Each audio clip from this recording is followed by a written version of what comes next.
The Apollo University, University of Leicester, 35 lakhs fees for 3-year BTech CSE UK.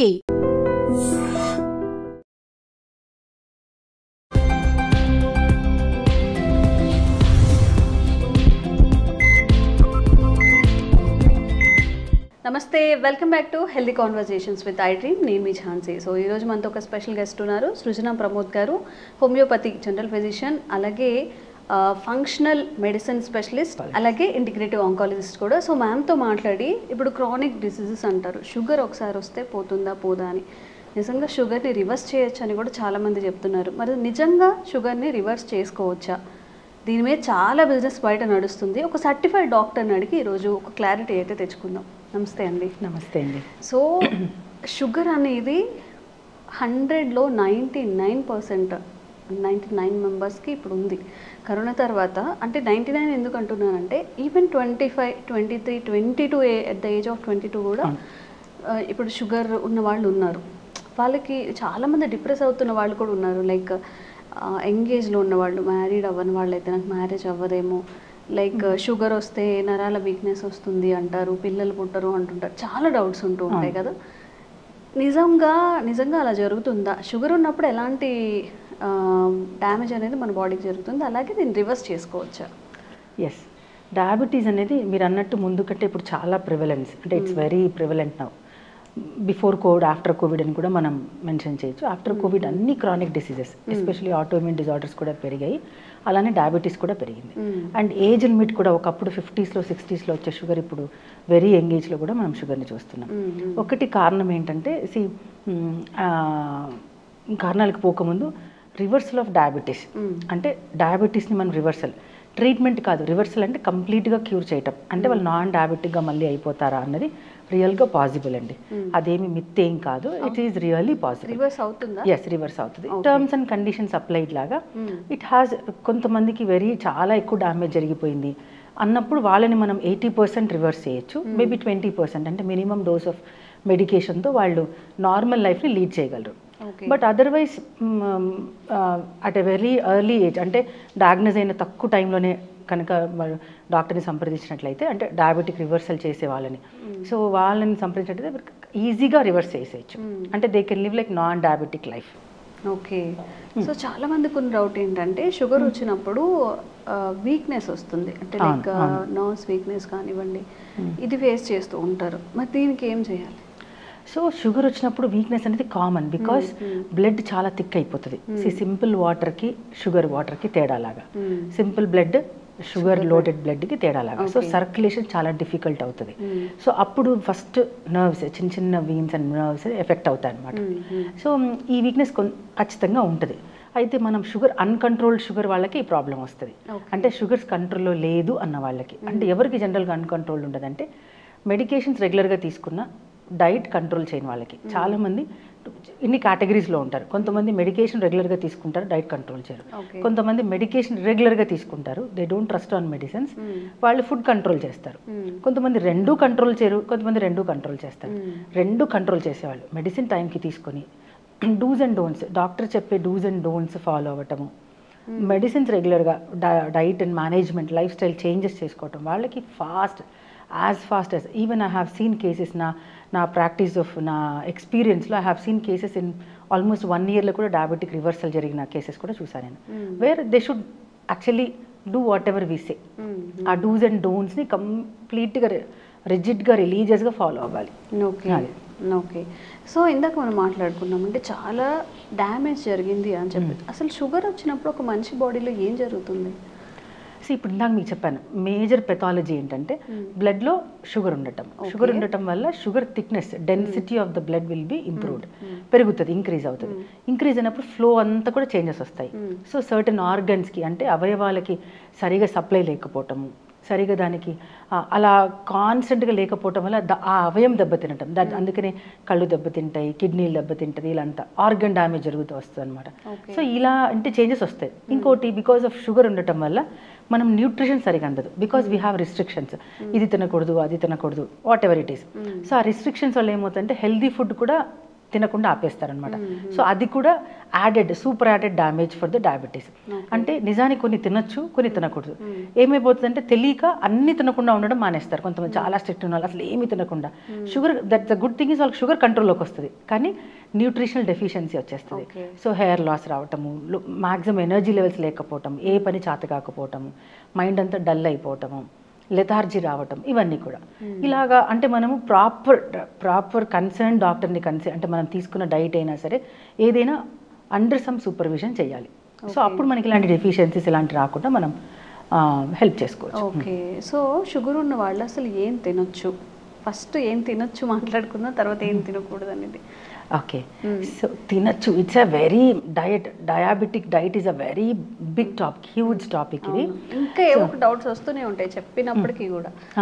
So first thing ఏంటంటే sugars cut చేయటం. Sugar అనే పేరులోనే ఉంది, they are allergic to తయారు చేసినవి తినకూడదు, అంతేనా?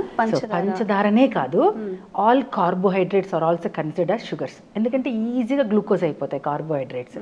కాబట్టి కార్బోహైడ్రేట్స్ అన్నీ కూడా మనం అందరికీ we know, everybody are very well versed with Google కదా. కార్బోహైడ్రేట్స్ అని కొట్టంగానే అన్ని మనకు ఆ ఫుడ్స్ అంతా చూపించేస్తుంది. ఆ ఫుడ్స్ అన్ని చాలా లిమిట్లో తీసుకోవటం, అంటే కొన్నిటిని కంప్లీట్గా అవాయిడ్ చేయటం, కొన్నిటిని లిమిట్లో తీసుకోవటం. ఇప్పుడు అవాయిడ్ చేయాల్సినవి ఏంటంటే షుగర్, ప్రాపర్ వైట్ షుగర్, తర్వాత మైదా కంప్లీట్గా అవాయిడ్ చేయాలి. అండ్ ఈవెన్ సజెస్ట్ కొంతమందికి బెటర్ ఈవెన్ గోధుమలు కూడా, వీట్ కూడా అవాయిడ్ చేయడమే మంచిది. అండ్ దెన్ మిల్క్ కూడా అవాయిడ్ చేయాలి. సో ఈ 3 కంప్లీట్గా జీరో చేసేయాలి, first and foremost step. And then తీసుకోవాల్సినవి హై ప్రోటీన్ తీసుకోవచ్చు, ఫ్యాట్స్ తీసుకోవచ్చు, ఫైబర్ తీసుకోవచ్చు, ఇవన్నీ తీసుకోవచ్చు. ఓకే, సో నార్మల్గా షుగర్ ఉన్న వాళ్ళు మటన్ తినకూడదని చెప్తూ ఉంటారు కదా. అస్సలు కాదు, తినచ్చా, because mutton is a good protein and also good fat, అది గుడ్ కొలెస్ట్రాల్. అంటే ఎప్పుడు హానికరం అవుతుంది అంటే మితిమీరి తిన్నప్పుడు, బియాండ్ ద లిమిట్స్ తిన్నప్పుడు. నార్మల్గా తిన్నప్పుడు mutton is a very good thing, because a good fat, good protein, lot of nutrients ఉంటాయి అందులో. సో తినొచ్చు, మంచిది అది. ఓకే, దాంతోపాటు మనం తినే అన్నం కల్ప్రిట్ అనమాట, మటన్ కల్ప్రిట్ కాదు. So what we do is we'll add a lot of oil. Non veg cook చేసేటప్పుడు నాన్ వెజ్తో ప్రాబ్లం ఎక్కడ వస్తుందంటే నాట్ విత్ ద మీట్, మనం దాన్ని కుక్ చేయడానికి లాట్ ఆఫ్ ఆయిల్ యూజ్ చేస్తాం. ఒకటి lot of spices, salt and spice ఎక్కువ వాడతాము, కొంచెం గ్యాస్ట్రిక్ డిస్టర్బెన్సెస్ అవుతాయి. అండ్ దాంతోపాటు తినే రైస్ క్వాంటిటీ, దాంతోపాటు తినే రోటీ క్వాంటిటీ, అంటే ఏమంటారు చపాతీలు, పుల్కాస్, నాన్స్, దాంతో తీసుకుని ఈ క్వాంటిటీ పెరుగుతుంది. సో దానివల్ల డ్యామేజ్ జరుగుతుంది. అదర్వైజ్ హ్యాపీగా లీన్ మీట్ మంచిగా తక్కువ ఆయిల్తో బేక్ చేసుకొని కానీ, లేకపోతే సింపుల్ కుక్ అంటే డీప్ ఫ్రైస్ తీసుకోకూడదు, నార్మల్ రోస్ట్ చేసుకొని ½ kg తిన్నా కూడా ఏం కాదు ఫర్ అన్ అడల్ట్ మ్యాన్, ఏం కాదు. ప్రొవైడెడ్ ఈ పక్కన ఉన్న ఫుడ్ అంతా తగ్గించేసేయాలి, తక్కువ oils and too much of spice. Little bit spices are very good actually, కానీ too much of spices disturb the stomach. Okay. And fruits విషయానికి వస్తే వేటిని అవాయిడ్ చేయాలి, వేటిని తినాలి? ఫస్ట్ అండ్ ఫార్మోస్ట్ థింగ్ అయితే, if they are too much diabetic చాలా ఉంది, లెవెల్స్ చాలా క్రాస్ అయినాయంటే, I say 0 fruits, don't go for any fruit. అవునా? కంట్రోల్డ్ ఉన్నారు, నాకు డయాబెటీస్ ఉంది but on medication, on some diet, అంటే నేను కొంచెం జాగ్రత్త తీసుకుంటున్నాను అన్న వాళ్ళు కొద్ది గొప్ప ఫ్రూట్స్ లైక్ అవకాడో తినచ్చు, తర్వాత పపాయ, ½ పపాయ ఆర్ 1/4 పపాయ తినచ్చు. Citric fruits like maybe kiwis తీసుకోవచ్చు, బ్లూబెర్రీస్ తీసుకోవచ్చు. All berries are very good for diabetes. Even strawberries కూడా తీసుకోవచ్చు. కానీ if it is too much high, because ఎంత లేదనుకున్నా కొద్దో గొప్ప ఫ్రక్టోజ్ ఉంటుంది ప్రతి ఫ్రూట్లో. So even fructose is also another form of glucose and that also gives an insulin spike. కాబట్టి ఐ జనరలీ చాలా అన్కంట్రోల్డ్ షుగర్ ఉందంటే మాత్రం I generally ask them to avoid fruits, and vegetables are very good. We should replace fruits with the vegetables. Go for vegetables like keera tinachu manchiga, and carrots, raw carrots tinachu, beetroot tinachu. So like we can replace them with this vegetables. Okay. And మనం topic reverse చేసుకోవచ్చు అని మాట్లాడాం కదా, మీరు అన్నారు చాలా dedication ఉండాలి దానికి అని చెప్పి. ఏంటి ఏ డెడికేషన్ అంటే ఎలాగా? డెడికేషన్ మీన్స్ జస్ట్ చెప్పినట్టు చేయటం అండి. డెడికేషన్ అంటే if they are very serious, నేను నా డయాబెటీస్ని కంప్లీట్గా క్యూర్ చేసుకోవాలి, నా జీవితం అంతా నేను డయాబెటీస్తో బ్రతకూడదు, రోజు టాబ్లెట్లు వేసుకోకూడదు అని నిజంగా మనం ఫీల్ అవుతే then for them reversal of diabetes is a very good thing. ఏం చేస్తామంటే మెడికేషన్తో పాటు కస్టమైజ్డ్ డైట్ చార్ట్ ఇవ్వడం జరుగుతుంది. అంటే for example south Indian, north Indian, working person, non working person, వాళ్ళ ఫుడ్ హ్యాబిట్స్, వాళ్ళ హైట్, వెయిట్, వాళ్ళకి ఇప్పుడు ఎంత తగ్గాలి, వీటన్నిటిని కన్సిడర్ చేసి, and gender, female and male, ఇవన్నిటిని చూసి, అండ్ వాళ్ళ అలర్జిక్ ఫుడ్స్, వాళ్ళు దేనికి అలర్జీ ఉన్నారు, దేనికి వాళ్ళకి పడుతుంది, దేనికి పడదు, ఇవన్నీ కన్సిడరేషన్ చేసుకొని కస్టమైజ్ డైట్ ప్లాన్ ఇవ్వడం జరుగుతుంది.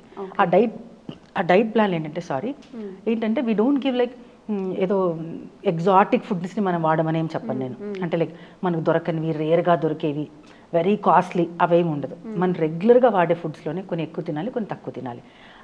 ఎంత క్వాంటిటీ అండ్ క్వాలిటీ ఎలా తీసుకోవాలి అనేసి మనం డిజైన్ చేస్తామన్నమాట. చేస్తూ మెడికేషన్ ఇస్తాం వాళ్ళకి. అండ్ మెడికేషన్తో పాటు వాళ్ళు ఏదైతే డెఫిషియన్సీస్ ఉన్నాయో, జనరల్గా డయాబెటీస్ వాళ్ళకి కాల్షియం డెఫిషియన్సీస్ వస్తుంది, మెగ్నీషియం డెఫిషియన్సీ ఉంటుంది, అండ్ వైటమిన్ D3 డెఫిషియన్సీ ఉంటుంది. సో ఇవన్నిటిని, ఆ డెఫిషియన్సీని కూడా మనం న్యూట్రాసిటికల్ సపోర్ట్ తీసుకొని వాటిని కరెక్ట్ చేస్తూ వస్తాం. ఓకే. అండ్ ఇప్పుడు రివర్స్ చేసుకోవాలి అన్నప్పుడు, ఇప్పుడు ఒకవేళ షుగర్ వచ్చి ఒక 5 years అయింది అనుకోండి, 10 years అయింది, అంటే ఎంత కాలం గడిస్తే దాన్ని అట్లా రివర్స్ చేసుకోవడానికి? No, it's not about time, of course time, కానీ వాళ్ళ పెథాలజీ, అంటే డయాబెటిక్ పెథాలజీ ఎంత ఉంది అన్న దాన్ని బట్టి కూడా మనకు రివర్స్ చేయగలమా లేదా అని చెప్పగలము. 10 years అయిన వాళ్ళు కూడా రివర్స్ చేసుకోవచ్చు if they are very normal. వాళ్ళ పెథాలజీ అంత లేదనుకున్నప్పుడు హ్యాపీగా రివర్స్ చేసుకోవచ్చు. హై పెథాలజీలో కూడా రివర్సల్ పాసిబిలిటీనే, provided the patient should be very strict with the dos and don'ts, అట్లా అనమాట. సో మ్యామ్, అయితే ఇప్పటి వరకు మీరు ఫేస్ చేసిన, అంటే మీరు డీల్ చేసిన పేషెంట్స్లో ఎవరికైనా ఇట్లా రివర్స్ అయిందా డయాబెటీస్ అనేది? ఎస్, చాలా మందికి అయిందండి. Nothing to worry. అదే చెప్పాను కదా, it's all about how religious you are అని. చెప్పినట్టు వింటాం. డయాగ్నోస్ అయిన వెంటనే నా దగ్గర కన్సల్ట్ చేయడం, అంటే వాళ్ళు నా ఓల్డ్ పేషెంట్స్ ఆల్రెడీ, అంటే నేను వాళ్ళు వేరే దానికోసం నేను ట్రీట్ చేస్తున్నాను. వన్స్ వాళ్ళకి డయాబెటీస్ డయాగ్నోస్ అవ్వగానే they have call me, they have consulted me, then I have treated very చాలా. అంటే let me explain one case to you. అంటే ఫాస్టెస్ట్ కేస్ మీకు ఒకటి ఎక్స్ప్లెయిన్ చేస్తాను. One patient, my old patient, he suffered with sinusitis. So regular చెకప్లో, is an software engineer, regular చెకప్లో 6 months ఒకసారి వాళ్ళకు ఆఫీస్లో చెకప్లో he was diagnose as diabetes. సడన్గా ఫస్ట్ టైం అయినా కూడా కొంచెం హై లెవెల్స్ అయినా, ఆల్మోస్ట్ లైక్ 290s దగ్గర ఉన్నాయి. అండ్ సో వాళ్ళు రెగ్యులర్గా immediately he call me, madam నేను డయాబెటీస్తో డయాగ్నోస్ అయ్యాను, is there anything that I can do, because he trust me. అంతకుముందు తన సైనసైటిస్లో he suffered a lot and he trust me. So then అప్పటికి, అంటే అంతకుముందు 6 months ముందు రిపోర్ట్లో he don't have any diabetes, ఇప్పుడు రిపోర్ట్లో డయాబెటీస్ ఉంది. So his diabetic age is 6 months and provided ఈ రేషియోలో ఇది వాళ్ళ బ్లడ్ రిపోర్ట్స్ ఇలా ఉన్నాయి. Then I have asked, it's all about the how better we take the case. వాళ్ళ డీటెయిల్స్ అన్ని తీసుకుంటాం అనమాట మనం. ఏం జరిగింది 6 monthsలో, అంటే వాళ్ళ ఫుడ్, తర్వాత వాళ్ళ స్లీపింగ్ టైం, వాళ్ళ వర్క్ ప్యాటర్న్స్, తర్వాత ఇవన్నీ కన్సిడర్ చేస్తే ఏం జరిగిందంటే ఆ 6 monthsలో హిజ్ వైఫ్ డెలివరీ కోసం వాళ్ళ ఇంటికి వెళ్ళిపోయింది. So he is alone at his place. He works in Gurgaon actually. So he works అక్కడ నుంచి ఒక్కడే ఉన్నాడు అనమాట. సో ఆబ్వియస్గా వైఫ్ లేదు కాబట్టి he was eating, binge eating అనమాట. అంటే very rarely he use to cook food at home. Maximum sandwiches అని, సమ్ పాప్కార్న్స్ అని, చికెన్ బిర్యానీస్ అని, అట్లా. అందులో లేట్ నైట్స్ నిద్రపోవటం, నెట్ఫ్లిక్స్ పెట్టేసుకొని మార్నింగ్ అంతా వర్క్ చేయటం, లేట్ నైట్స్ నిద్రపోయేవాడు. సో ఇది అన్న లైఫ్ స్టైల్లో changes. So now he ended up, because వాళ్ళ పేరెంట్స్కి ఇద్దరికి డయాబెటీస్ ఉంది. He has that strong familial tendency also. So this was his case పర్టికులర్గా. So how I reverse his diabetes. So డయాబెటీస్లో I have taken the reports. First ఎక్కడెక్కడ correction జరిగాము, ఆ medicine ఇచ్చేసాను. అండ్ దెన్ నెక్స్ట్ చేంజెస్ వచ్చేసి food correction చేశాము. అంటే ఎలా తినాలి, అంతకుముందులాగా తినకూడదు, నార్మల్ ప్రాపర్ హోమ్ ఫుడ్ తినాలి, అండ్ ఎలా క్యాలరీస్ తీసుకోవాలి, డైట్ చార్ట్ ఇవ్వడం జరిగింది. And then sleep correction. So అసలు నైట్ టైమ్స్ ఇప్పుడు నేను చెప్పిన తర్వాత ఫస్ట్ 3 months కూడా he didn't had proper sleep. ఎందుకు, because he is used to have watching Netflix చూడటం, లేట్ నైట్ నిద్రపోవడం అలవాటు అయిపోయింది. Then I have given him a sleep hormone just to correct it. Because it is sleeping tablet కాదు, sleeping tablet అంటే sleeping tablet వేరు, that's a different part. It's an allopathic pharmacy, like where we get forced sleep వచ్చేస్తుంది మనకు. But we have a molecule, it's a sleeping hormone molecule ఉంటుంది, melatonin అని. So I have given him a melatonin, a minimum dose of melatonin for certain point of certain duration of time. అంతే. ఈ medicines, lifestyle changes, sleep changes. Night sleep important, ఎందుకంటే night sleep is very healing. అంటే మనిషిని చాలా heal చేస్తుంది night sleep. So అలా చేసాం. So then after 8 months he's up without diabetes. Everything came down. 8 months. Okay. 9th month నుంచి నా medicine కూడా లేదు, ఏమీ లేదు, కంప్లీట్గా క్యూర్ అయిపోయింది. This is how we consider, we take the case of a diabetes. అంటే ఎవ్రీథింగ్ ఇన్ హోలిస్టిక్ అప్రోచ్. ఏమేమి చేంజెస్ ఉన్నాయి, diet, food, medicine, lifestyle changes. It's a holistic approach of treatment. Okay, తగ్గిపోయింది కదా అని చెప్పి మళ్ళీ back to no. Then I advise, I advise them ప్రాపర్గా వాళ్ళకి ఒక టేక్ హోమ్ డైట్ చార్ట్ ఇవ్వడం జరుగుతుంది, కొన్ని చేంజెస్ చేయడం చెప్తుంది, అమౌంట్ ఆఫ్ ఎక్సర్సైజ్ ఎంత చేయాలి వాళ్ళు, వీక్లీ 5 days ఎలా చేయాలి, అదంతా కూడా మనం అడ్వైస్ చేస్తాం వాళ్ళకి. ఓకే. సో రివర్స్ చేసుకోవచ్చు షుగర్ని మనం నిజంగా పర్సులో తీసుకున్నట్టు. కాకపోతే చెప్పిన మాట వినాలి, చెప్పింది తినాలి, చెప్పిన టైంకి పడుకోవాలి. సో లైఫ్ లాంగ్ షుగర్ని పెట్టుకొని ఏమీ తినకుండా ఇష్యూస్ని ఫేస్ చేసే కన్నా కొన్ని రోజులు ఉండి అండ్ దాన్ని లైఫ్ టైం కూడా మనం కంటిన్యూ చేసుకున్నట్లయితే మళ్ళీ షుగర్ అనేది రివర్స్ అవ్వకుండా ఉంటుంది. ఇలాంటి అవేర్నెస్ కల్పించి వీడియోస్ చేస్తూనే ఉంటాము. థ్యాంక్ యూ సో మచ్ అండి. Thank you. Sir, one life lesson what medicine has taught you. Whatever you can do without expecting. But I really believe మన పాజిటివ్ యాటిట్యూడ్ ఉంటేనే మనం ఏదైనా సాధించగలం. గట్ని మనం కరెక్ట్గా డీల్ చేసినట్లయితే అది మనకి పాజిటివ్ హార్మోన్స్ని రిలీజ్ చేస్తుంది. షుగర్ వచ్చిన వాళ్ళ పరిస్థితి ఏంటి? పొట్ట దగ్గర పెరిగితే దాన్ని ఆండ్రాయిడ్ అంటారు, ఆండ్రాయిడ్ ఫోన్ కదా. అసలు థాట్స్ ఎందుకు వస్తాయి? బ్రెయిన్ డెడ్ అంటే దానికి ప్రపంచం అంతా కూడా కొన్ని నిర్దిష్టమైనటువంటి లక్షణాలు ఉంటాయి. మానసికంగా ధైర్యంగా ఉంటే క్యాన్సర్ జయించవచ్చు. You are a doctor for a cause sir, అంతే. వాళ్ళకి వచ్చిన ఆదాయం కాకుండా ఫ్రీ సర్వీస్ ఎంతమందికో చేస్తుంది.